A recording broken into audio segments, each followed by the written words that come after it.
let's start off with Ethiopia as a country. It's regarded as one of the fastest growing economies in the world. Does it have enough power to support that process?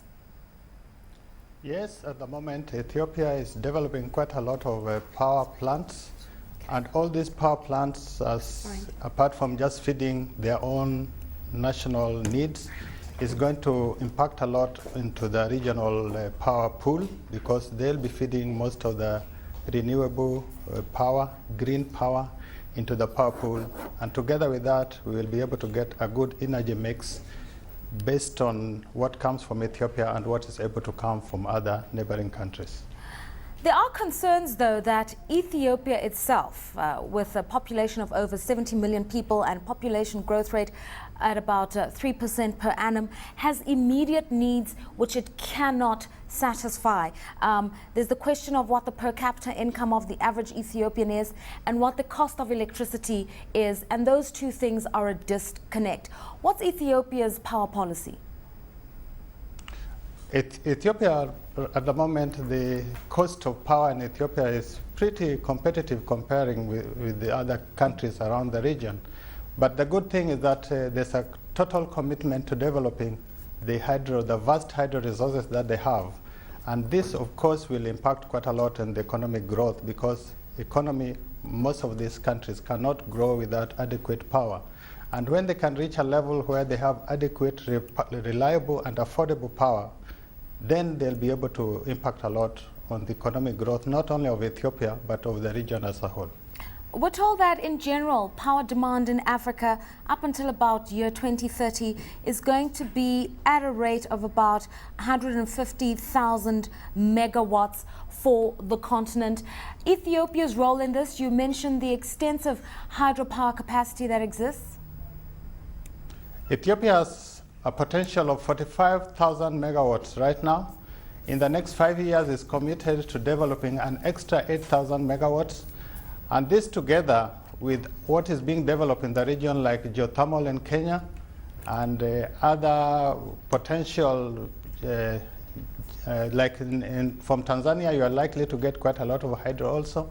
And all these put together in the bucket or the pool of East Africa Power Pool will be shared very appropriately with all these countries, because if you notice, or as you probably know, the peak times, that is the time where the highest demand of power is for each country, are all different.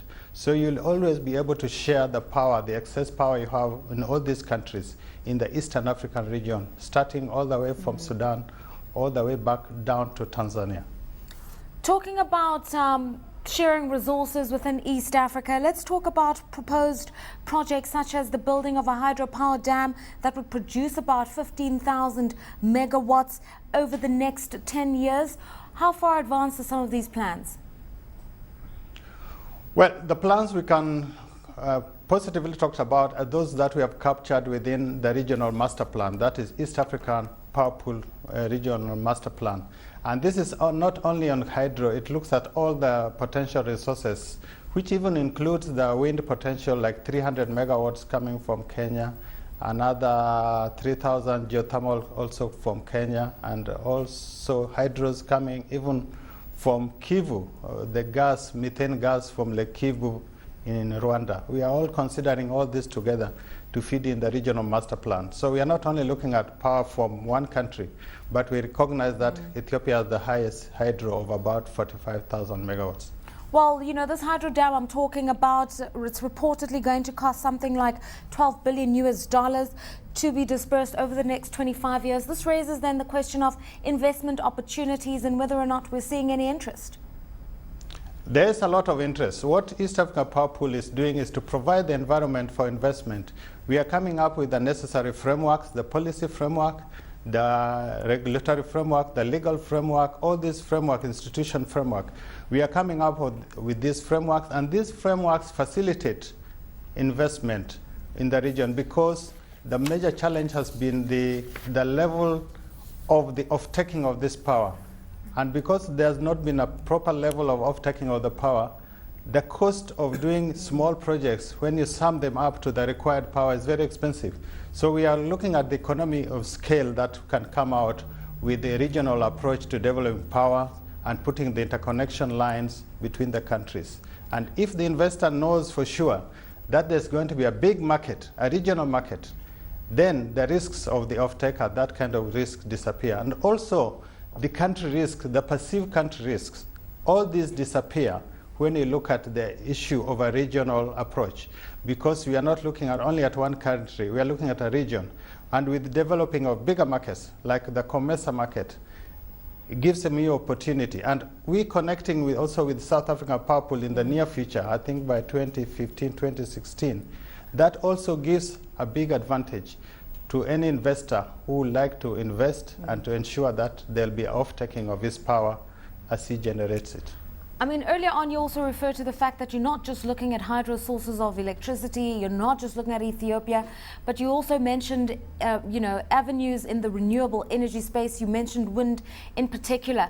What we've seen in the Southern African situation is that there are certainly a lot of technical experts and potential investors by way of independent power producers who want to enter the space, but they're looking for incentives from government, not just a clear policy framework, but incentives for investment, because as you suggested, electricity tariffs are high and they need a return on investment, and at the same time there's the government responsibility of making investment affordable. How are you working around some of these investment concerns where tariffs must increase in order to justify the investment, but the developmental concerns mean either subsidize electricity or try to ensure that citizens can afford it? In most of our countries in East Africa region, they have gone towards cost-reflective tariffs. And if you noticed, or you are probably aware, there are already 7 IPPs, private investors, in Kenya alone, 5. You have another one in Uganda. You have 2 in Tanzania. You have 3 in Egypt. And all these countries, if you look at their systems, their agreements, and their structure, they all allow for the coming in of independent power producers. And so all the independent power producers are very welcome to come on board, because, as I said, our master plan just shows the guidance, the route in which they should go, because the projects have already been optimized. So if you look at the projects which are in that optimal path, they are the projects that we will ask investors to really look at very positively. And the environment is already there. Okay. I don't think the 7 IPPs which are in Kenya are making a mistake. Okay. And the wind is ongoing right now, 300 megawatts. We had a very good presentation today for the developer, that the challenges that were perceived before really are not there, and they have got the government support they wanted. And therefore the project is going on for 300 megawatts in near Lake Turkana, just to feed in the Kenya grid, which will feed into the East African Power Pool.